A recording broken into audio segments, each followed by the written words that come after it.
好，我是那个大叔，很高兴来到我的游戏频道。今天继续带来全军破敌战锤3的对战影片。哇，看到这么凶狠的，没有错，是绿皮。那我们今天来开始简单的介绍吧。首先使用的是领主格林格铁皮，他是一个非常强悍的近战专家，护甲强度高达120，武器威力是250。然后破甲伤害有过半哦，破甲伤害算非常的高。然后这个时候他的士气非常高，是高达80。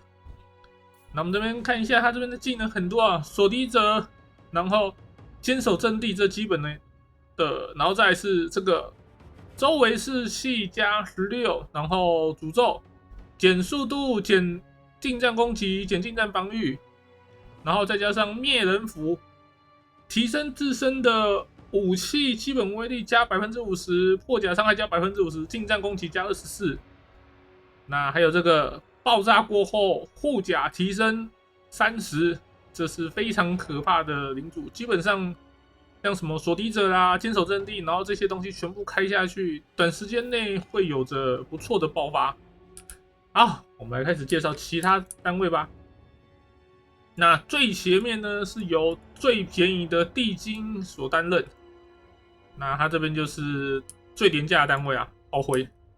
那后面这边呢有2队非常可怕的黑兽人重型武器，这个是绿皮的精英单位，非常的强悍，不好处理。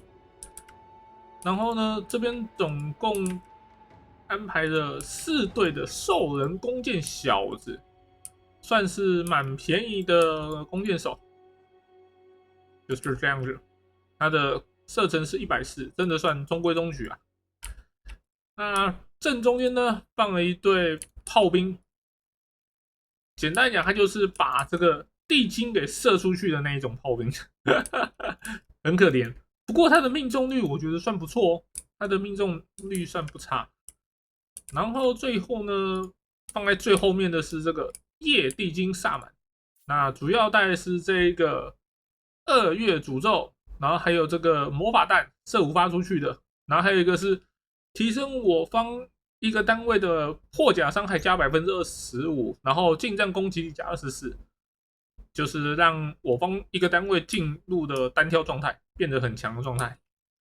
好，我们看一下大震旦这边哦，首先也是最前面也是老样子，是农民长矛兵，然后这边还有混搭的翠玉勇士长戟。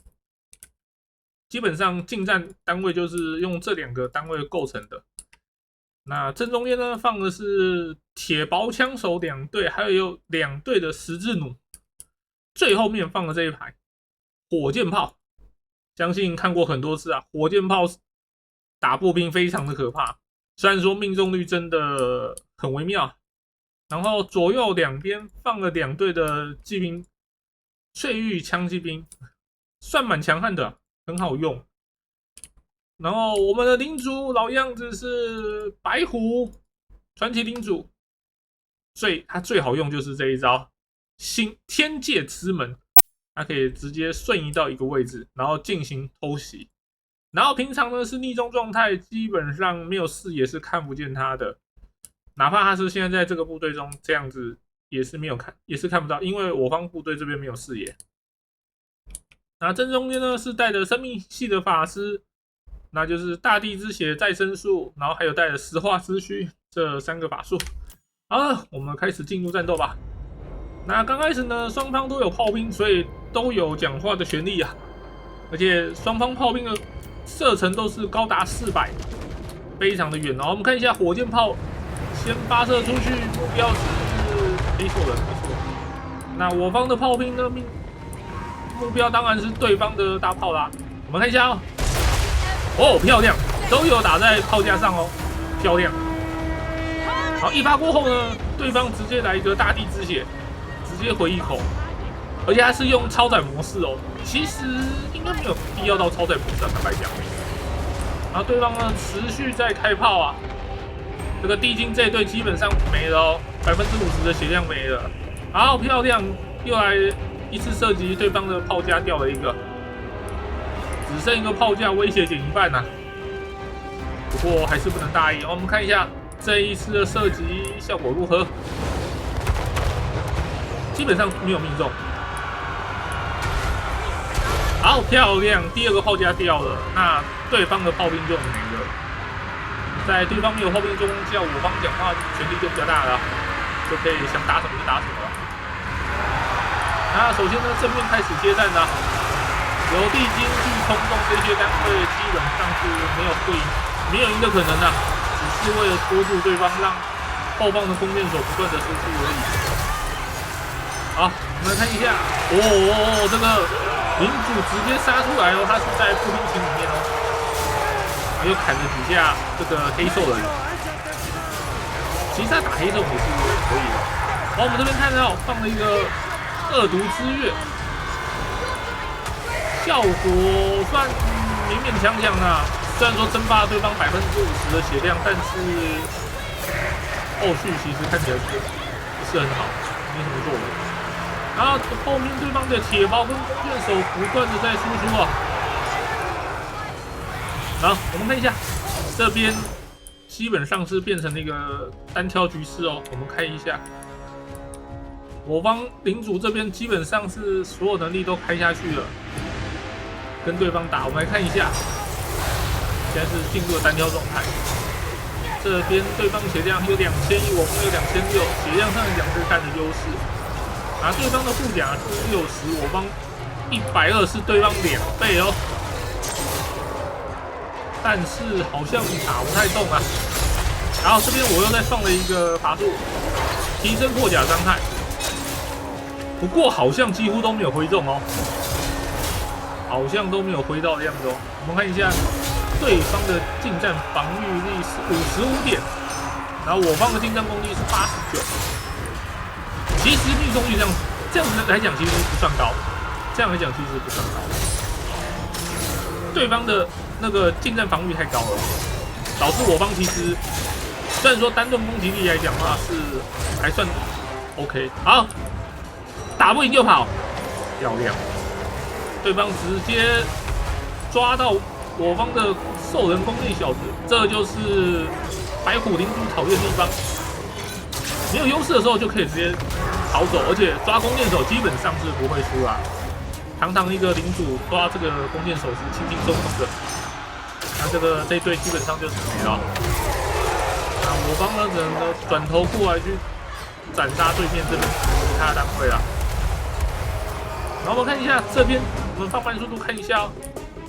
这边前线我方地精基本上是都没了，只剩下这个黑兽人。然后我这边那个刚刚镜头没有带到，我方的骑兵把对方的4队远程单位全部抓掉了。这个十字弩的2队，然后铁矛其实2队也都差不多抓掉，等于说2队骑兵抓了对方4个远程，然后现在在做背冲。现在看一下哦，背冲夹击状态下的话，对方的单位会损失非常快。哪怕你是拿，我们这边放慢速度看一下，你这边是拿，不管是拿长戟还是拿长枪，反正你的攻击方向是往前，那你的屁股被撞到，基本上你都会直接飞出去，你会非常难过。刚这一队受很大，这边有。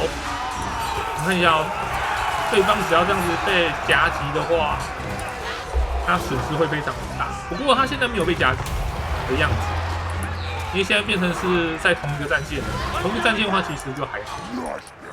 好，我们看一下这边，我们现在要做夹击，漂亮，这样一次夹击下来的话，对方其实会很难过，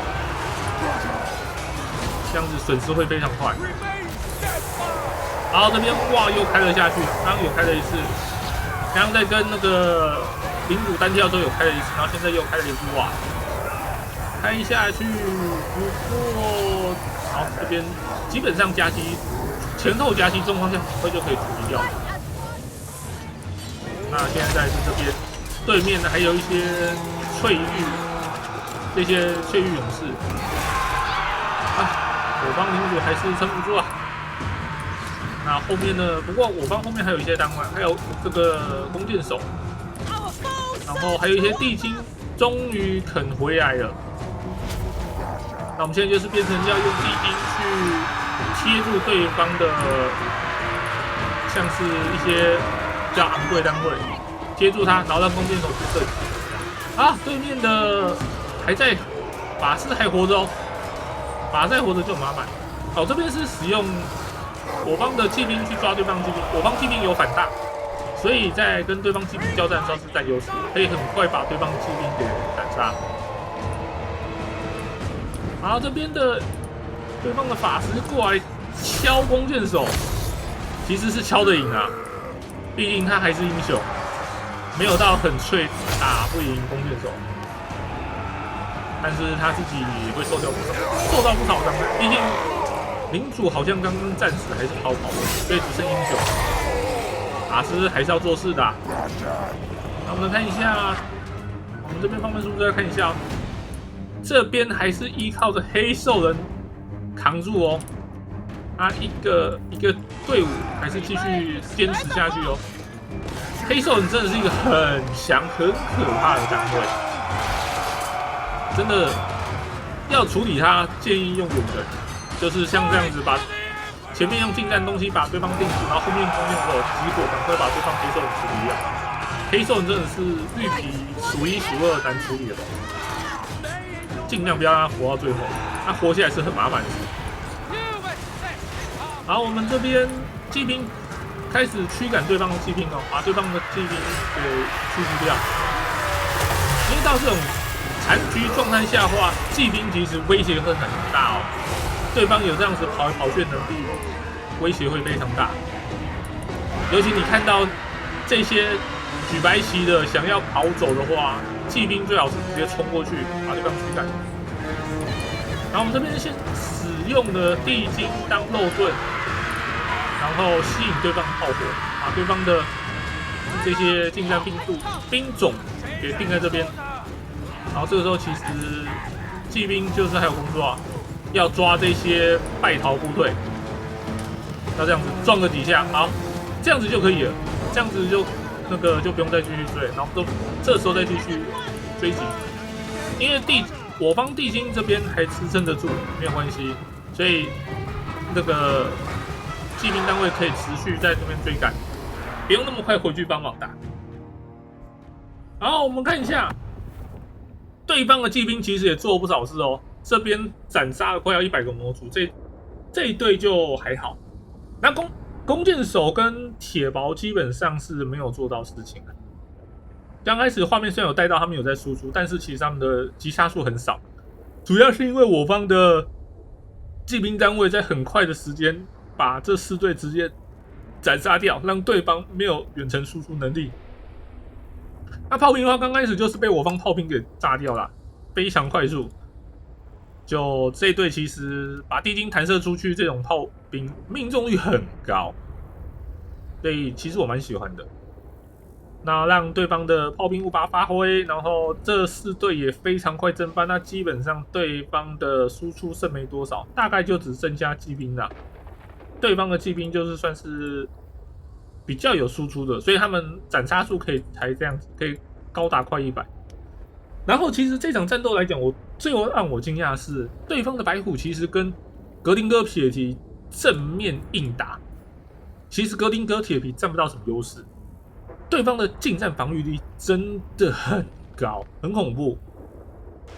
那格林戈铁皮，我那个时候是基本上所有的能力都开下去，然后外加夜地精萨满再强化上去，结果没办法打赢。我一度以为应该说我应该会很轻松打赢他，结果没有，纠缠那么久，而且最后其实算下来，我方算亏，其实应该算打不赢。好了，以上就是今天影片所有内容了。如果喜欢我的影片，帮我点赞并且分享出去。我是那个大叔，我们下次再见，拜拜。